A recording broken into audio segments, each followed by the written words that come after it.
मैं आपको आज एक असली की बात हो, जब मैं नया नया प्रभु में था ना, जब मैं नया नया परमेश्वर पे आया तो मैं बहुत चिल्लाता था जब मैं प्रार्थना करता था। मैंने वो अधिकार की किताब में भी लिखा है, मैं कहता शैतान तुझे मैं नाश कर दूंगा, ये कर दूंगा, वो कर दूंगा, तेरे सींग फाड़ दूंगा, ये कर दूंगा। तो पूरी प्रार्थना में क्या था, बात इतनी ज़्यादा, बात करता रहता रहा, बात करता रहता रहा, चिल्लाता रहता रहा, बात करता रहा अपने कमरे में। फिर एक बार परमेश्वर ने अपने एक व्यक्ति को भेजा, एक दास को भेजा, वो मेरे पास आया। उन्होंने कहा यहोवा मुझसे कह रहा है तुझे कहूँ चुप हो जा मेरी उपस्थिति में और सुन जो मैं कहना चाहता हूँ। मैंने आपको क्या बताया, अगर मैं आपसे बात करने आऊँ और अगर केवल मैं ही बोलता रहूँ तो हम कभी भी उस रिश्ते में नहीं बढ़ सकते।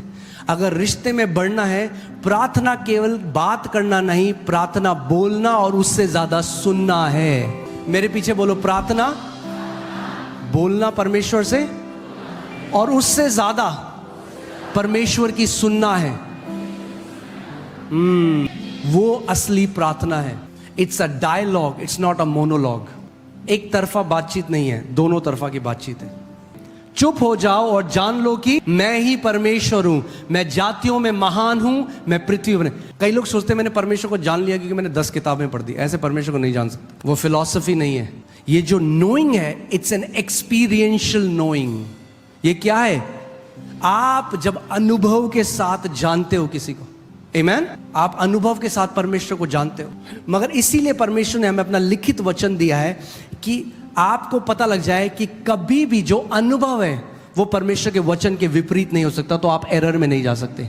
अगर वचन में स्थापित नहीं हो, आप किसी भी अनुभव को परमेश्वर के वचन के ऊपर रख दोगे and it will be very easy for the enemy to deceive you. So परमेश्वर का वचन कह रहा है शांत हो जाओ और जान लो। जब आप शांत होकर बैठते हो ना परमेश्वर की उपस्थिति में, तो आप हैरान हो जाओगे आपके अंदर से क्या क्या निकलेगा। That's your soul which needs renewing.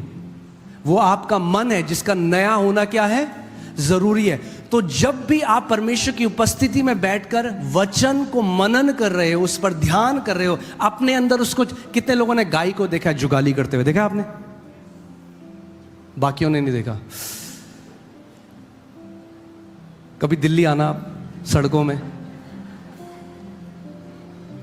लोग बाहर के देश में जू जाते हैं, हमारे देश में जू सड़कों में आते हैं। ओके, सो आप देखो ये गाय क्या करती है, गाय खा लेती है सब कुछ और फिर क्या करती है, उसको वापस निकालती है और जुगाली करती है, यानी चबाती है।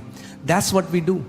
जब आप परमेश्वर का वचन पढ़ते हो, आपने वचन को पढ़ा, फिर आप शांति से बैठ गए और आप एक वचन को जिसने आपसे बात करी है उसको लेकर आप अपने मन में चलाते हो।